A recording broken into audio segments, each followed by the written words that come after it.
You're listening to Mike Dell's World with your host, Mike Dell. From Mike Dell Studios, this is a Mike Dell production, created by Mike Dell. Mike Dell.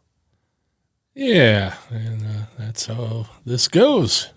Anyway, good morning, good evening, good afternoon, whatever the case may be. This is Mike, and this is Saturday afternoon, actually. Normally I do these the day before, but doing it day of, so this one may not be online as the latest episode for that long, but I think it'll be a good episode nonetheless. I'm going to talk about the F-35 Lightning II, which is known as the Joint Strike Fighter.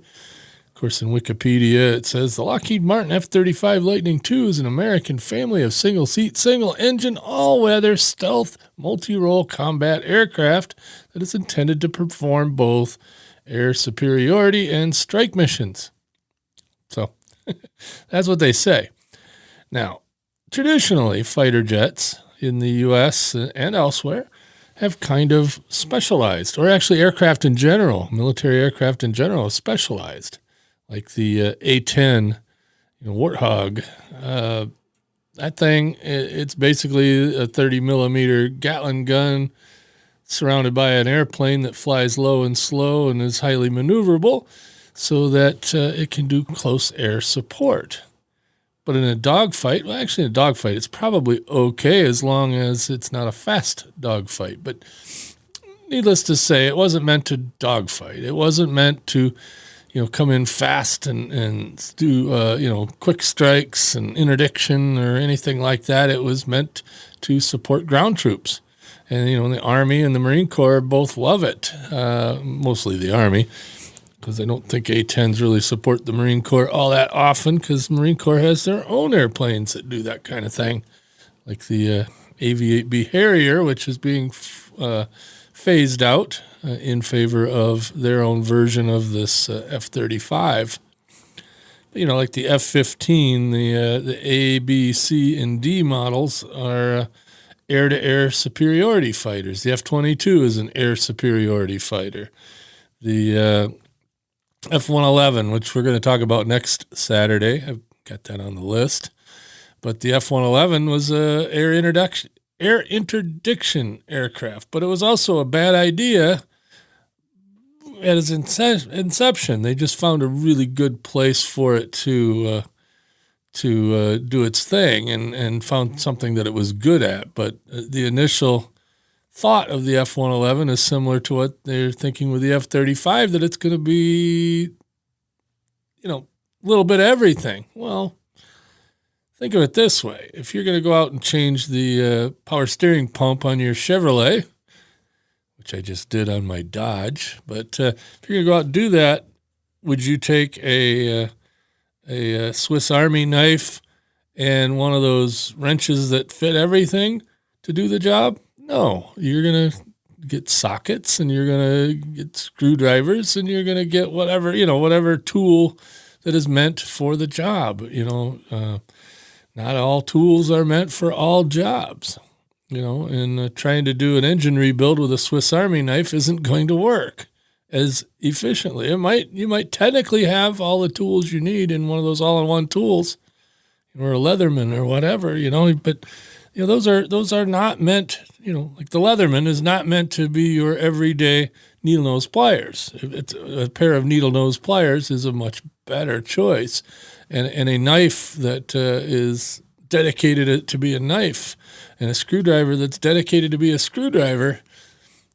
Okay, well, that's the same thing I feel about the F-35. Now, of course, I've never flown the thing. I've never worked on the thing. I've seen it in person maybe a couple of times. But, I think that something that is meant to be good at a bunch of things, it's probably okay at most of these things. It might even excel at one or two of them. That's great. But again, is not as good as like the F-22. That is the air superiority fighter. You're going to dogfight if you're going to go out and dogfight, and not even dogfight anymore because they don't hardly ever see each other, but if you're going to do air to air, the F-22 is the platform of choice. The F-15's pretty damn good. The F-16's not bad.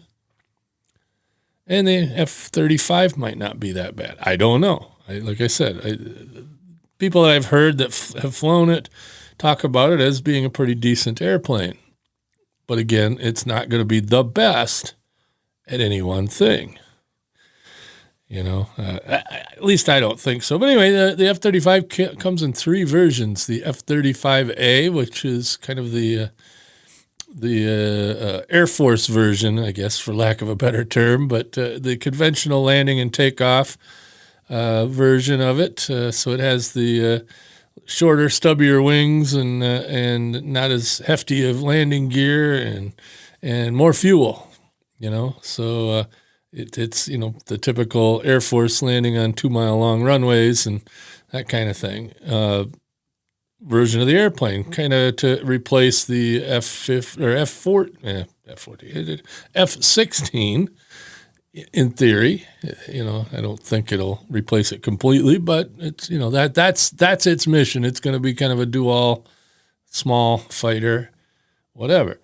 Then you got the short takeoff and vertical landing F-35B, which is replacing the Harrier for the Marine Corps, and it can vertically take off, but they don't generally do that. But it is possible, but it will hover and land, just like, the Harrier does. So it's got a lift fan and a whole bunch of accoutrement for that. And definitely not as, not as much fuel as, say, the F-35A. And, it's a decent jet to replace the Harrier, jump jet. And then they've got the F-35C, which is the carrier landing aircraft. So that's the one the Navy is going to get. And they're all very similar airplanes, but there are subtle differences. I think the C model has the longer wings, probably some extended fuel as well, but beefed up landing gear is the main thing with the C model over the A model. But in theory, the A model should be able to land on a carrier. Just like almost all fighters could land on a carrier in theory. They all have tail hooks. Problem is, you land an F-15 on a carrier, they're just going to push it over the side when you get out of it because it can't take off from a carrier and it's just going to take up space. And besides that, when it hits the barrier like the Navy hits the barriers on a carrier, their tail hook wasn't really meant for that. It's an emergency thing, but it could happen. You could land it on a carrier, but most of the time you're safer. Just go somewhere and punch out, ride the silk down, I guess. But anyway, that's the gist of the F-35. Like I said, people I've heard interviewed that have flown it. A lot of people on podcasts that have flown it, and all that say that it's a pretty decent airplane. Now, there's always a rivalry between fighter types. At least Air Force. I really don't know a lot about how the Navy does their how the Navy works it, but in the Air Force, there's a lot of rivalry between aircraft types or aircraft communities, as we called it, and so you got the F-16. They call it Viper now, but its official name is Fighting Falcon, and it really bugs F-16 pilots when you call it the Fighting Falcon. They want to be called Viper. So you ever want to annoy a F-16 pilot to tell him he flies the Fighting Falcon. And then Eagle drivers, F-15 Eagles. Those are the there's no A's and B's left, but the C's and D's, which are the later model air-to-air, air superiority fighters. They're called Eagle drivers, and not to be confused with F-15E models, which are strike aircraft. They're bombers. They took over the F-111's mission when they retired the F-111. So it's an air interdiction fighter bomber, but also can still do air-to-air, but But yeah, F-15C and D is air-to-air, and E is the bombers, and they're even coming out with a new variant of the F-15 because it's a pretty damn good airplane, even though it's 40-something years old or damn near 50 years old, that design. But they're coming out with new ones now. I think they're called EX or F-15X, which is just going to be a better E model, basically. But they're gonna use them both for air to air and air to ground, and in that case, it works. F-14s were meant to be air to air as well, and they were pretty darn good at it. That came out of McNamara's Folly, the F-111, which, like I said, we'll talk about. But they tried to retrofit the F-14 to be air to ground. It never was air to ground, so they made the D model.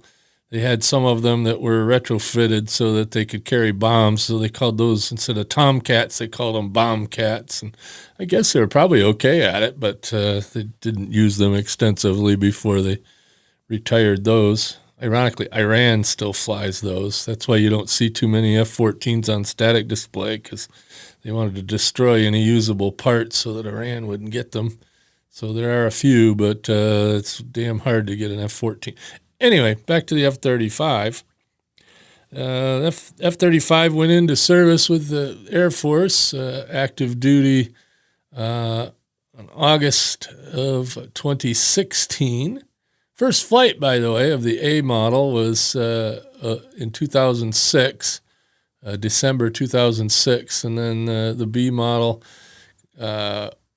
became operational with the U.S. Marine Corps, and I believe the Brits have the B and C models, but July of 2015. So they were the first operational airplanes.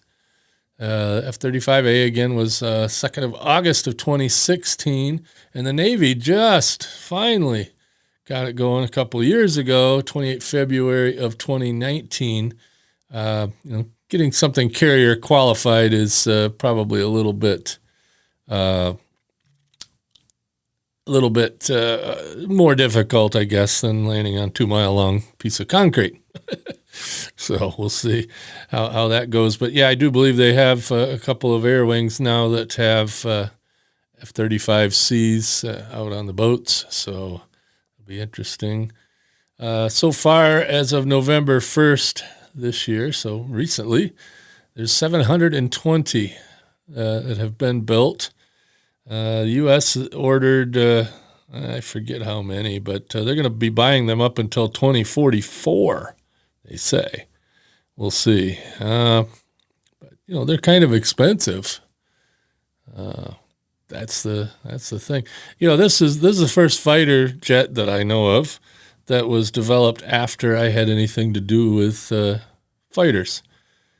Because the last one that I had anything to do with was the F-22 and the F-117 stealth fighter, which is already retired. That makes me feel old. But the F-22 was coming online in test, at least when I was at Eglin. It was just the beginning of it.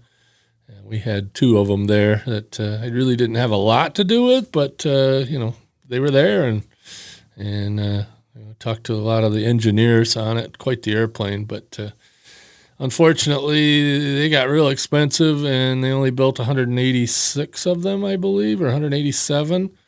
And, there's been several of them destroyed over the years, but, the vast majority of them are still flying. They fly them at Tyndall Air Force Base over in Hawaii, Virginia. First Fighter Wing has some, and they have them up in Alaska for air defense. I'm not sure where else they're flying them, but with only 187 of them, not too many of them to go around. So it is what it is. But yeah, I forget how many that we're going to buy here for F-35s, but it's going to be a bunch. It's like 3,000 of them. And like I said, other countries are buying them as well. They were in on the development of it, and some some places are buying the A's, some are buying the B's, some are buying the C's, some are buying multiples. Like I said, the U.S. is buying all three. Oh yeah, and where I was stationed when I was in test, I was at Eglin Air Force Base, but on the other side of the base was what we called the TAC side, and that was the 33rd Fighter Squadron, and at the time they were an F-15 squadron, and it was funny when you drove into their section of the base, there was a sign over the road that said the largest MiG parts distributor in Southwest Asia. In other words, they had the most air-to-air kills of MiGs there. But anyway, they they just stood up a squadron at RAF Lakenheath too, for the 48th Fighter Wing. So they're going to have an F-35 squadron, or two of them. Wow, cool. Anyway, squirrel. But anyway, 33rd Fighter Wing is the what we call the schoolhouse. That's what they, in the fighter communities, like Luke Air Force Base is the schoolhouse for the F-16, and the F-15 and the F-22 schoolhouse is Tyndall Air Force Base, Florida, and Eglin is going to be is the schoolhouse for the F-35. But not only it's a very weird wing. The 33rd Wing has 4 squadrons. They have the Air Force squadron there. They have a Navy squadron there. They have a Marine Corps squadron there. And then they have a UK squadron there.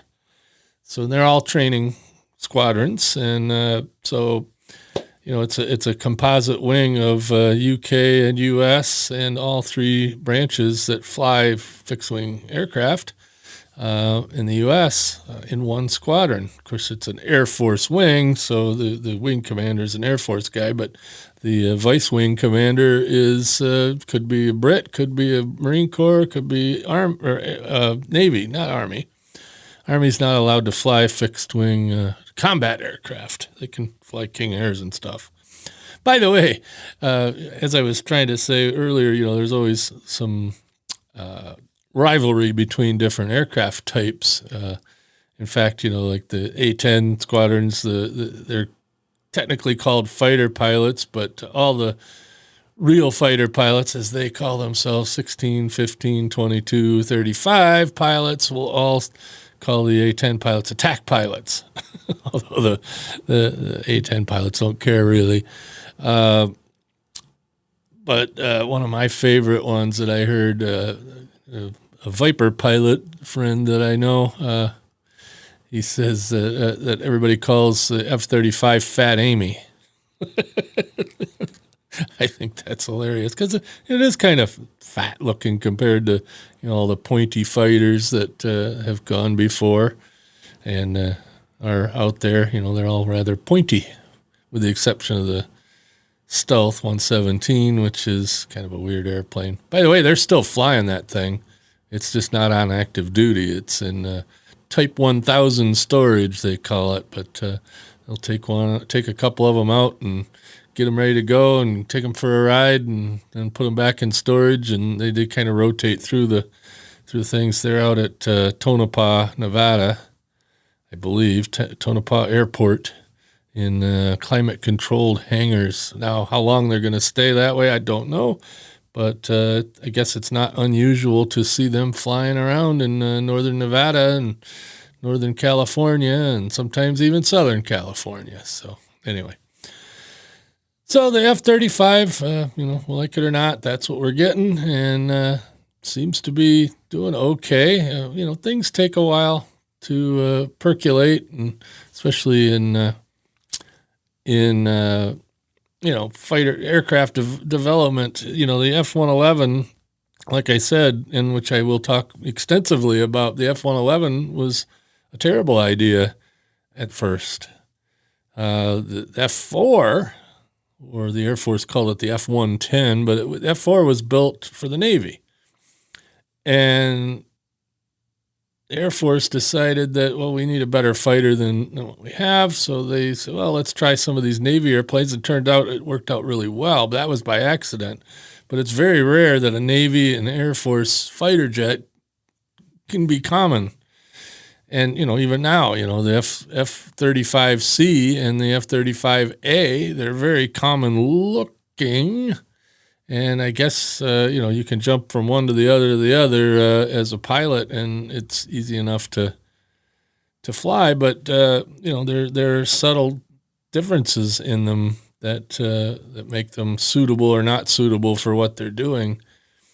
One of the things I wonder about is the Navy very rarely likes to have single engine aircraft. I mean, they've had a few, the F-8, the A-6. No, A-6 has two engines. I don't know, A-4 maybe. But, for the most part, they don't like single engine aircraft because, they can't just get, sometimes they're way out of range to get to someplace if you have a total engine out. Well, you're far less likely to have a complete engine out if you have two. But that's why the F-18 was so popular for so many years, and they're still making them, the Super Hornets. So, and those will be around a long time, just like the F-15s. F-16s will be flying for a long time. Heck, the B-52, the last one rolled off the line in 1962, and they're now, the ones they have left, they're going to put new engines on again. So it's the second time that they've been re-engined, and because they've outlived the engines, but the airframes and the mission works. But anyway, enough about geeking out about airplanes here. We'll table this till next Saturday. Next Saturday, I will talk about my beloved F-111. That was the one that I spent most of my time on, and fun airplane and an interesting airplane. And it hasn't flown now for, 10, 11 years. And the Air Force hasn't flown them in almost 30. So anyway, catch me tomorrow. What am I going to do tomorrow? I got my list here. Tomorrow we're going to talk about ham radio. Yeah, I've got some ham radio schedules and nets that I do on Sunday mornings, and I think I'm going to record part of one of them just to kind of give you an idea of what that's like. I'm going to record we call the Smash Net, the Sunday morning social hour, and that's a 75-meter local net here. So it's, normally on HF radios, you can talk all over the country, but certain times of the day, it's pretty local. But local meaning Michigan and Wisconsin, maybe, and, southern Canada, and, local, 500-mile local. But anyway, I'll talk to you about that tomorrow. Like I said, probably be another late release tomorrow, and then I'll get back on my morning schedule for the week. Catch me tomorrow.